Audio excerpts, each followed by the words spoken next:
L'adoption de cette loi 43-22 sur les peines alternatives constitue un tournant historique dans le système judiciaire marocain, estime de son côté la chef du bureau du Conseil de l'Europe au Maroc, Carmen Morté Gomez, que je vous propose d'écouter. Nous sommes ici réunis aujourd'hui dans cette grande conférence organisée par la présidence du ministère public avec toutes les institutions juridiques et judiciaires du Royaume et la DGAPR dans le cadre du programme Majuste cofinancé par le Conseil de l'Europe et l'Union européenne et mis en œuvre par le Conseil de l'Europe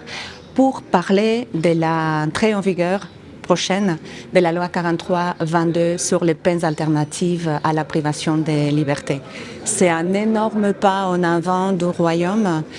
pour modifier l'approche par rapport à la privation de liberté, par rapport à celle ou la peine principale qui existait de privation de liberté, pour pouvoir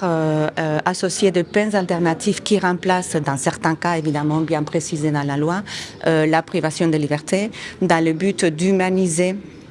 la politique pénale et pénitentiaire et dans le but de favoriser la réinsertion ainsi que la surpopulation carcérale qui est un problème qui nous affecte à tous. Le Conseil de l'Europe